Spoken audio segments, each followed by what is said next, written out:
Hello guys, good morning and welcome to 5th Generation Hobby Shop. Welcome to another unboxing and testing. Shoutout natin especially si Sir Francis ng Gumaka, Quezon. Okay, so ngayon meron tayong dalawang pistols na i-review. Una yung ating WE Bulldog Airsoft pistol po ito, Airsoft. Tapos meron din tayong isang pistol na airgun. Ito naman po yung Walther PPK. Airgun po siya. Okay, mamaya itatackle natin yung specs niya. So, unahin natin yung airsoft. Itong airsoft, gas blowback airsoft siya. Yan, same sila. Excuse me. Parehas po silang blowback. Okay, itong airsoft na WE Bulldog. Ayan. So, meron, itong nakasalpak ay yung long mag. Na meron siyang mag sleeve. Ayan, mag sleeve to. Ayan. Pag walang mag sleeve kasi pangit siyang tingnan. Ayan. Lalagpas siya. Okay? Long mag to. Ayan. So, kailangan natin ng mag sleeve. Kasama na itong mag sleeve na to para hindi siya pangit tingnan. Ayan. Long mag siya. Ngayon, meron siyang isa pang magazine na kasama. Ito naman yung short mag. Short mag po ito. Ayan. Oh. Sinalpak mo siya. Maiksi yung grip niya, no? Yan, maiksi. Okay. So, bali dalawang magazine po ang kasama. Tapos, may kasama siyang dalawang backstrap. Actually, tatlo. Yung isa nakakabit po. Nakakabit sa unit ito. Yan. So, pakita ko lang sa inyo. Tanggalin natin. Kita nyo yung backstrap na nakakabit. So, pag nakakabit pala itong isa, ito, medyo makapal yung grip niya. Pakita ko lang. Bago natin tanggalin, yan, medyo makapal siya, no? Ngayon, pag tinanggal nyo yung isang backstrap, ito, pupush nyo lang to. Push nyo lang yan, tapos, yan, lalabas yung backstrap, or matatanggal nyo. Okay, now, pag ilalagay natin itong isang backstrap, slim, yung slim backstrap, ito. Baliktad. Yan. Yan, so, bali, pupush nyo lang to, tapos, ipupush nyo to, tapos push nyo rin yung backstrap. Ayan. So, medyo slim siya pag yung isang backstrap ang nilagay natin. Ayan. Okay, 3 backstrap po ang kasama. Tapos, may kasama siyang airsoft BBs. Kasi po, airsoft siya eh. Gas blowback airsoft po ang WE Bulldog. Hindi po siya airgun. Airsoft po siya, no? Ayan. So, may kasama siyang 0.23 grams, 4,000 shots sa package po niya. And then, ito naman po yung kanyang hangin, green gas. Standard power, ang gamit natin 12, pwede rin 14. Pwedeng 14, pwedeng 12. Okay? Pero ang kasama sa package ay standard power na 12. Okay? Now, itong airsoft, pwede pong balahan ng steel ball. Ayan. Pwede po. Pero hindi talaga siya nakadesign for steel ball. So, pwede mo siyang gamitin, madalang lang. Ayan. Steel ball po ito. Mamaya ite-testing din natin sa steel ball yung Bulldog. Okay? And then, next, ito naman po yung Walther PPK. Yan. Compact lang siya. Compare sa Bulldog, medyo mataba ang Bulldog. Yan, o. Siya slim. Yung grip niya medyo mataba, pero yung slide niya, slim. Halos kasing haba lang din sila. Magkasing haba lang. Pero yung Bulldog, medyo mahaba yung grip. Yan, mahaba yung grip.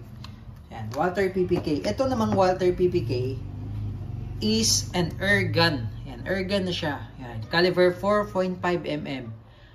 Steel ball or 17.177. So, bali ang bala niya ay bulitas talaga. Yan, ito yung 4.5mm. Kanina yung pinakita ko sa inyo, ito po yung 5.95. Compare sa 4.5, mas maliit ang 4.5. Pero itong PPK was designed for steel ball talaga. Hindi siya pwedeng plastic ball. Designed for steel ball. Ayan, so, ito yung 4.5mm. Ayan, may magnet. Ayan, dumidikit po siya sa magnet. So, air gun pistol po siya. Hindi po siya airsoft pistol. Okay? Air gun pistol po ang PPK. So, ang PPK naman, ito naman po yung kanyang hangin. Ito yung kanyang propellant. Kanina, yung propellant ng WE na Bulldog is gas. Ito naman yung CO2. So, mas pressurized po ito. Mas malakas po ito compare sa gas. Itong 12G na cartridge. So, ang gagamitin natin ay CO2 cartridge 12G na walang thread. So, any brand naman pwedeng gamitin basta walang thread. Okay? So, ngayon, paano ba mag-load nito? Unahin natin yung Bulldog. So, sa Bulldog, syempre, ano lang, basic lang naman sa airsoft, katulad sa airsoft. Okay, so ito, testing natin yung long mag. Lalagyan natin ng steel ball, ano? Yan, maglagay tayo ng 3 rounds lang na steel ball. Yan, 3 rounds na steel ball. Now, mag-load naman tayo ng plastic ball dito sa short mag. Okay, so medyo damihan natin yung plastic ball dahil talagang naka-design siya for plastic ball. Yung ating gas blowback airsoft pistol, naka-design for plastic ball talaga. Not designed for steel ball. Okay, plastic ball lang siya. Yan. So, paglo-load naman po ng gas, ito yung gas, ito yung nozzle, ito yung inlet. Diyan po natin lo-load, no? Inverted position, upside down, 3 to 5 seconds. Okay.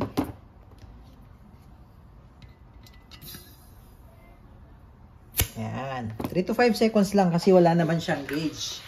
Okay, wala po siyang gauge. Now, dito tayo sa PPK. Okay. Itong PPK, ito yung mag-release. Ayan, mag-release niya. Ito. Ayan yung stick type na magazine. Ayan. Ang paglo-load naman, ito yung fronting, no? Yan yung fronting, di ba? Meron siyang spring. Dito tayo maglo-load. Ay, baba mo lang yung spring. Yan. Yan. Ito po yung steel ball.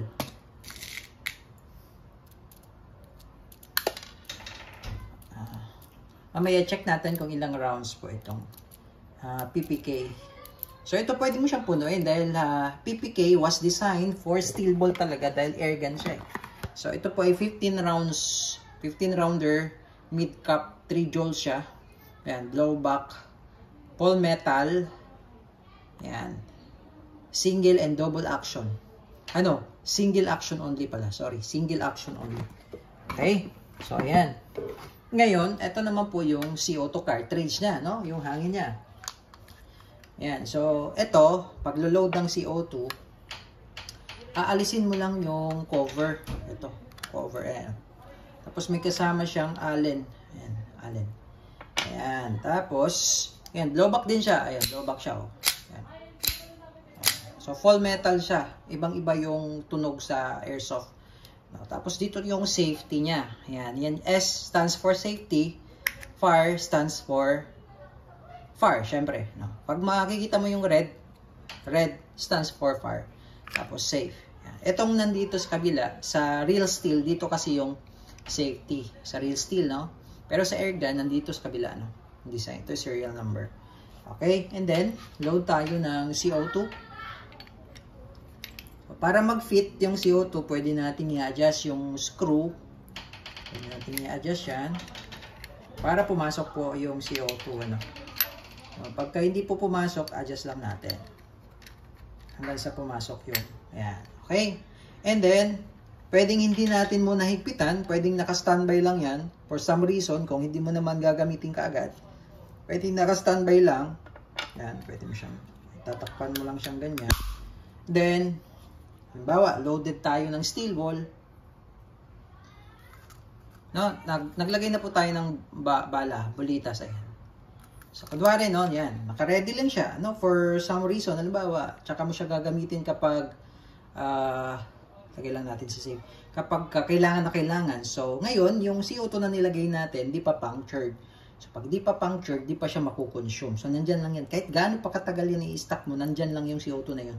Pero once na pinunctured na natin, ay hinigpitan na natin, kunwari, gagamitin nyo na, no? Gagamitin nyo na. So, pwede nyo siyang higpitan. Split lang yan. 1 segundo, 2 segundo, magagamit nyo na kagad yung airgun nyo. Yan. So, ang ganda niya, oh, Walther PPK. Yan, meron siyang markings kasi ito license talaga siya ng Walther. Yan, as you can see, meron siya dito. Ayan, PPK Walther PPKS license siya ng Walther. Kaya makikita nyo mismo, ayan, yung markings. Ayan o, Walther PPK. Karl Walther. Ayan. Ayan. Ayan. Caliber 7.65 mm. No? Kung sa bala ay ito ay .32. .32 caliber po ito. Ayan. Yun yung caliber niya. No? So, para talaga siyang totoo pag tinignan. No? Caliber 7.65 mm. Search nyo na lang sa Google. Yan po ay caliber .32. Yan. .32 po yun. Yan po ang bala ng PPK. .32. Okay. So, loaded tayo. Nakasafe naman siya. Ito, steel ball. Okay. So, testing natin green gas and CO2.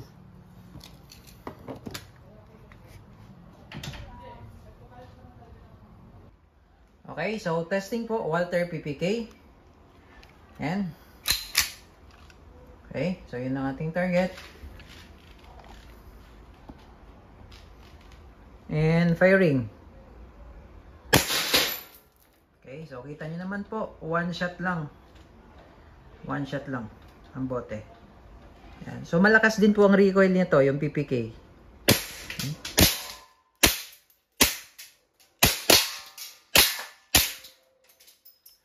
Yan. So pag wala na siyang bala, nag-open slide yan. Release, ito mag-release po, ano? Release nyo lang yung mag muna, tapos hatakin nyo to, then release. Hatakin nyo, then release.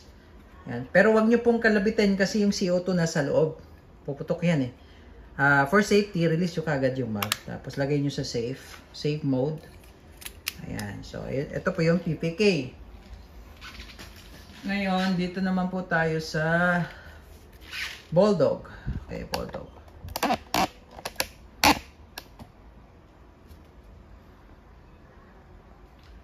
Ayan. So, ang gamit natin ay bolitas. 3 shots na bolitas.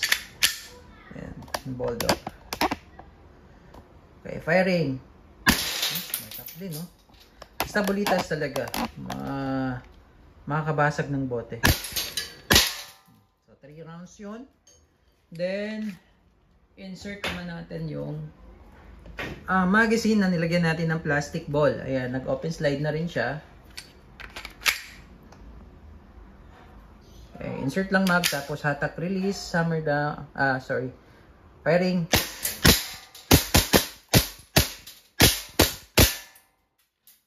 Okay, so ganda rin niya. So maganda siyang pang practical shooting itong Bulldog. Release mag. Okay, so all goods na po Sir Francis. The WE Bulldog and the Umarex Walther PPK.